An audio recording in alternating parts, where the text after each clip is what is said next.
Today I'm going to be sharing with you some tips and letting you know some scams that you should avoid while visiting Vegas. The first tip that I'll be sharing with you today is about buying tickets, and this is from my own personal experience, but if you have better advice than this, please let us know in the comment section so that everybody can see. So when you're walking around in Vegas, you'll see ticket stalls everywhere saying discount tickets and money off tickets, but I would recommend that you don't ever buy tickets from these places. If you're going to see a show that's based in a hotel, then I highly recommend that you go to the hotel to buy the tickets. One thing that I will say is that you get these little catalogues around and it tells you all the things that's available to do in Vegas. It tells you a lot of the shows and other activities, and it also gives you money off vouchers. When we were going to see Penn and Teller, there was a coupon that gave you 30% off, and it said in the small print that you had to go to Rio to claim it, but I really could not be bothered walking to Rio this day. So because Rio is a Caesars hotel, we decided to go into another Caesars hotel and try and use the code, and it worked exactly the same. Obviously if you go to Rio, they've got different seats available from, say, the Paris hotel, but as long as it's the same owners, you'll be able to buy the tickets. So there's no point in walking all the way over to Rio when you can just cross the road and go to the nearest Caesars hotel. Always remember to use your player's card if you're going to see a show in a Caesars or an MGM hotel, because they will give you a discount or they'll give you money off, or you'll at least get points added onto your card that you can use for something else. Another thing to look out for is to make sure that when you go into the hotel and you buy a ticket, that you go to the official box office, because when I went to buy tickets one day, there was a box office at the front of a Caesars hotel and they sold tickets for all different shows, and they weren't all Caesars shows. So when we were asking for prices, they were absolutely extortionate, and then they were going to add on fees like handling fees and things like that, and I thought, like, I wanted to go and see Celine Dion, and I thought those prices are just way too high. So then a few days later we had some extra money left and we decided to go and see Celine Dion, so we actually went to Caesars Palace to buy the tickets. The girl who was working behind the desk was really friendly. She pointed out the seats that we had available, and then once I gave her my total rewards card, we got so much money off it. We got it for so much cheaper than I was expecting. Remember that a lot of these hotels are absolutely giant inside, and you will see ticket offices everywhere, but just make sure that you go to the official ticket office, and that's where you'll get the best discount. Another tip that I've mentioned before, but I'll just quickly go over again, is that if you're planning on going to Vegas in a year from now, you start playing MyVegas. It's a free game that you can play, and then once you go over there you can collect your rewards, and that would be like 2-for-1 buffet or a free buffet or maybe a free ride on a roller coaster or something like that. Now you might be sitting there thinking, oh, it's only a 2-for-1 buffet or a free buffet, that's not really worth sitting playing these games for, but actually it all adds up and you do save quite a lot of money. The last thing that I'll say about that is that I highly recommend you claim your rewards before you go. Before I went over there, I was looking at a lot of the rewards and it was like free rooms and comp nights and things like that, and then when you get over there, the rewards are nowhere near as good. So even if you just try and claim them a few days before you go over, I can guarantee you'll get a lot better rewards and maybe even free tickets for shows. While I was over there, I had tried to claim a 30% off discount for Zumanity, and then we couldn't figure out how to cash it in. We had went to the MyLife desk and the woman just couldn't tell us how to do it. But then when we went to the actual desk to buy the tickets, I explained to the guy that I was trying to get this 30% off and I didn't know how to claim it, and he just gave me the discount. So if you're buying tickets for something and you're maybe in an MGM or a Caesars Palace, then just ask for a discount. You never know, they might give you one. Now I'm going to quickly talk to you about some scams to avoid in Vegas. Now obviously it's Las Vegas, there's scams out there that nobody knows about. There's scams going on constantly in front of your eyes, behind your back, you don't even know about. But these scams that I'm telling you about are pretty obvious to me, but I just thought that I'd let you know just in case.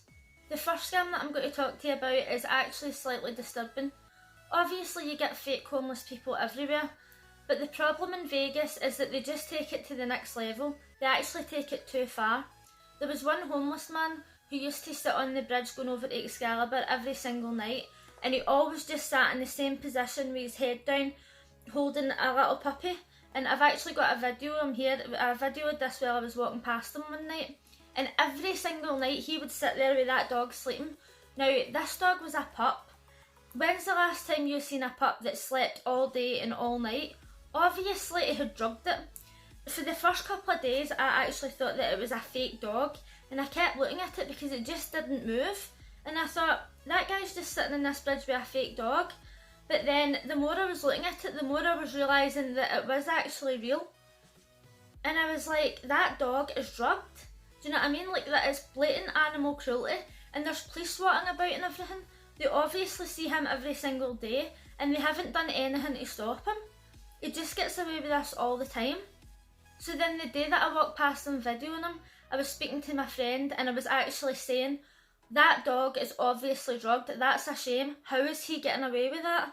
And when I was going down the escalator, he'd obviously heard me and he was looking over the escalator to see who'd said it.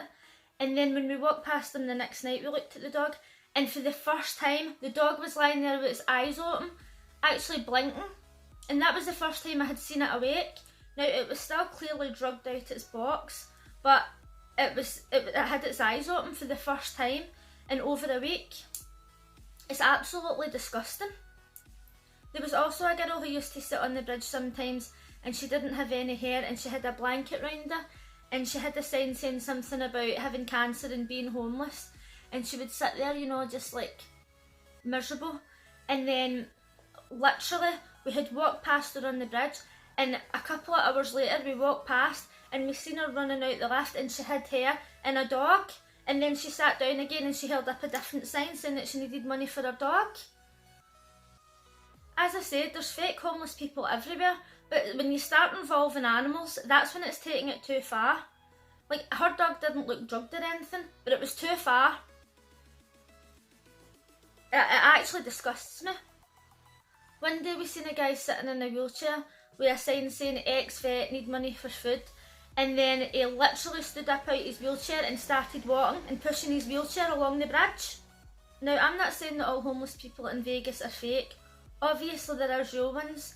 I mean, if you're sitting in McDonald's, people will come up and ask you for food, or you'll see them taking cups out the bin and going in and refilling them, or you'll see them going in and taking chips out the bin. You see people sleeping on the tables outside McDonald's, or you'll see them sleeping every single day and night on the bridge. And you know, like, you can tell that these people are homeless. A lot of them don't approach you, but you'll see them just like sleeping in like shaded corners and stuff like that. And then these people actually need money or they need help, and they don't even all ask for help. Sometimes you'll just see them sleeping in a shaded corner. And then you've got these other scam artists that are drugging their dogs and sitting there probably making a bit of grand a day. The next scam that I'm going to talk to you about is something that is so blatantly obvious to me that I couldn't believe it every time I seen somebody standing talking to these idiots. And it's the fake monks. And I know that Vegas isn't the only place that you get these fake monks, because I've seen videos of them in New York before. And basically, they all walk about with their robes and stuff on, and they'll try and hand you like a bit of paper or beads and say that they're lucky or whatever. And then once you try and take them, they ask you for money. And I couldn't believe it. Every time I walked past and people were standing talking to them and they're like, oh, what does this mean? No, they're not real monks. Do you think that a real monk's going to be standing out in the middle of Vegas handing stuff out, asking you for money? That's not what Buddhist monks do. I'm getting annoyed here because in this situation, when I see these monks scamming people, I think to myself, oh, they're just scam artists. But then when I see people actually falling for it, I think, do you know what, you're that stupid that you deserve to get your money took off you. I know that sounds bad, but how can you believe that these people are real Buddhist monks? I know I'm supposed to be just giving out advice here, but just, you see a monk, you don't go near them. Don't look them in the eye, don't say hello, don't give them your money, just walk past them. That's all I can say about that. Another scam that I would like to talk to you about is people who stand in the street for you to take pictures. Now, a lot of these people are just standing in the street, maybe dressed as Superman or Mickey Mouse or whatever, and you ask them how much it is for a picture and they'll say, just give me a tip, so you can decide what you want to give them, and that's fine. My brother was talking to one of them last year and he says that he goes out maybe like 3 or 4 days a week and he makes enough money to look after him and his family. And that's fine, do you know what I mean? These people are standing out there in the scorching heat and you're getting pictures took with them and you give them a couple of dollars, do you know what I mean? I feel as if they're not doing any harm. I know that a lot of people out there might say that they are, but to me they're not. But one thing that you do have to watch out for is the girls who stand along the strip. So if you go up to one of the girls and you say, oh, how much is it for a picture? And they'll maybe say $20, you should say, is that $20 per picture, or is that $20 to get a couple of pictures took with you? Because if they see you maybe taking 2 or 3 pictures, they'll turn around and say, oh, that's $40, that's $60. So always make sure that it's very clear how much it is to get your picture took with them, and if that's for more than one picture. Also, if there's more than one girl standing and you ask how much it is for a picture and they say $20, ask them, is that $20 each, or is that $20 just to get my picture took with both of you? Because they will turn round. They did it to my friend last year, and they turned round and says, oh, we meant $20 each. And you have to give them the money, because they've got people there watching and making sure that people pay them, and you don't want somebody to come out and tase you or stab you. Do you know what I mean? So if you're going to get your picture took with these people, just be clear on what it is they're actually charging. And the very last scam that I'm going to talk to you about is people who walk up to you in the street and hand you CDs. You'll get a lot of people coming up and saying, free CD, do you want a free CD? And then you go to take it and they'll be like, that's $20 or that's $40. Last year a friend of mine took one of the CDs and the guy was like, alright, that's $20, and then it worked him all the way up to $60. Now, personally, I'd just tell him to get to fuck, but, you know, he's not like that, and at the same time, you don't really want to get into trouble, and you don't want somebody to turn around and shoot you in the back of the head. So, my advice is, if somebody's handing you something and they're saying, oh, it's free, or whatever, just don't go near them, just don't acknowledge them, or just say, no thanks, and that's it. Because you don't want to be walking up to somebody who says that something's free and then the next minute they're trying to get $60 off you.